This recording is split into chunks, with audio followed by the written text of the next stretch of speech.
This is Robin and Chris Kilpatrick. They were the ambassadors from TRC for the truckers and people's convoy across America, and they kept us updated what was going on. And this is the first Sunday since then they're back, and we are so glad they're back. And I want you to hear the testimony of how people like them and others have changed lives and really impacted the freedom of America. Come on, give them a hand one more time, would you?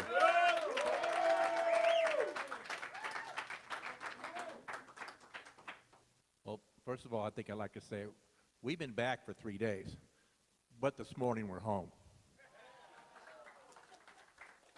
We missed all you guys so much, and being back here praising the Lord again makes me feel so good. Thank you, thank you, thank you.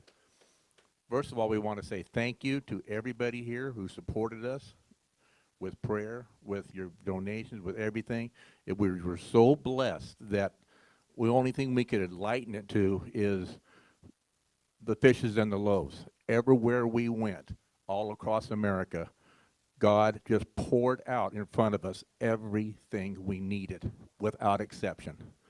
There was not one time we needed, well, we need this, or we need that, or we need that. That it wasn't just handed to us. And it was clear that it was from God. So let's just start at Adelanto, California, because that's where it started. And we met the leaders of the truckers' convoy, which quickly became the people's convoy, because there were much more people in cars and vans and motorhomes and every type of vehicle you can imagine that went across the country. And as we rolled out of Adelanto, there might have been 200, 300 cars and trucks. By the time we got to Cuba, Oklahoma, the Oklahoma State Police said there was 7,000 vehicles and it was 40 miles long. And everywhere we went, every overpass, in the middle of nowhere, Arizona, without a house or a town to be seen, the overpass was covered with people waving American flags, Canadian flags, every type of banner you can possibly imagine. And we don't know where they came from, because we weren't getting any real press. The only press that we got was what YouTube, and a couple of the people were putting things on YouTube, and that's the only information people got. And for that many people to just keep coming and coming and coming was like a miracle. It was an absolute miracle. And if we did not do anything, we woke people up all across the country to realize that things need to change. And the way we need to change it is with God. Everywhere we went, people would pass out bags of goodies. Little old ladies, men, women would come and lay bags on the trucks, on the cars, letters from children, thousands and thousands. We saved a few of them. There were literally thousands of letters from children. In Cuba, Oklahoma, a little gal came up with us a little bag, and we don't do sugar and cookies, but they just kept handing us stuff. And this little lady comes and gives us this bag, and Robin told her, "Thank you so much. But we have too much. We don't need it. There's a little something in it for you." And people would just keep blessing us with everything, everywhere we went. What do you want to add? I want her to explain about the Chinese Americans that we met in. You want me to do it? All right. All right. Well, when we got to Maryland, Hagerstown, we were stayed at this dirt racetrack. It's a huge place. It's a racetrack, but it was kind of out of commission, so they gave us permission to stay there. And all of a sudden, I'm walking down the road going to what we called the People Store. I'll explain that in a minute. And there's these Chinese American people, and they're passing out food and T-shirts and everything else. And there must have been 20 or 30. I had to help them get the tent up because they weren't tall enough to get the tent up.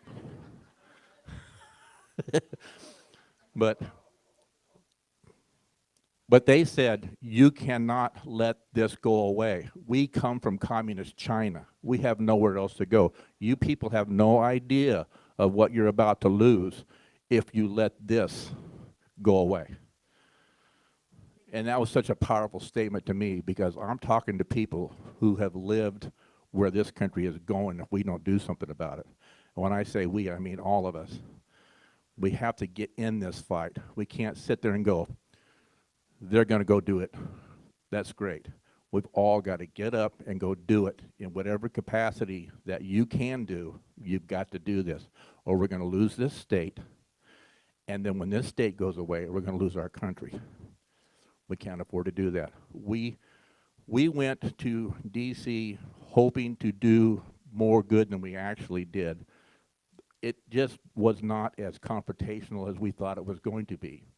However, it did get a little rough going through D.C. when the D.C. Metro Police shut down every exit off of the freeway as we went through. They caused a traffic jam. This is the D.C. police, and whoever's in charge of them made these decisions. They shut the freeway down and caused a traffic jam that L.A. has never even dreamed of. And they did it on purpose. Cars, Uber drivers were parking on the freeway, people getting out their suitcases, walking down the freeway because they could not get off. They weren't just blocking us, they blocked everybody. And there was D.C. police, 5 or 6 at every exit with buses, city buses, and city dump trucks blocking the exits. It's criminal. What they did was illegal and is wrong, and the D.C. police did it. And if you think that Washington, D.C. is part of the United States, you're sadly mistaken. And D.C. is its own entity, and it does not resemble the United States at all. That's one thing we learned, and it scared me. Pickup trucks. We got people that were able to get off the freeway once in a while. If you had an American flag flying from your vehicle, which most of us did, and some of us had other type of flags, you got pulled over for having an American flag on your car. That makes you a subversive, I guess, in Washington, D.C. There was a African country who was protesting genocide in their country, which we don't want to have happen. But they were given permission to have a rally on Constitution Boulevard. The trucking convoy was not given permission. Their application to have a rally in D.C. was denied. But foreign countries were given the right to have a protest. American citizens are not. So you need to start thinking about where we're at and where we're going. Because if we sit here and do nothing, it's all going to go away. Okay. I just want to say that about God's hand in this, because when we were at the Speedway has a kitchen, and I was working in the kitchen. I actually did dishes. Chris took a picture of me because I haven't done dishes in about 20 years. And so I was cooking, and I think the morning that I first started cooking, we were cooking for about 2,500 people.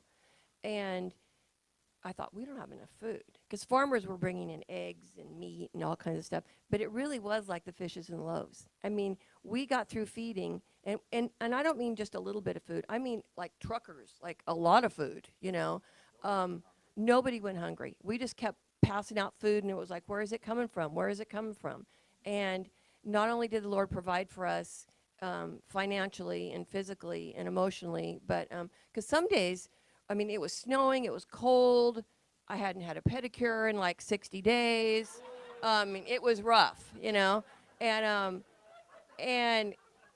he was there, I would text Pastor Dorothy and say, I don't know, maybe tomorrow we're leaving. Chris would say, no, we're not leaving yet. And I was ready to go away before we left. But we left at the perfect time.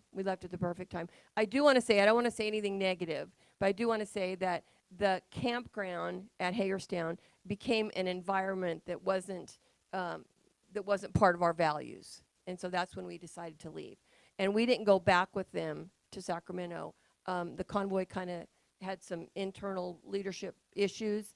And so we came back slowly, stopping at thrift stores and and stuff. So that was great. But I just want to emphasize the Lord's hand in all of this.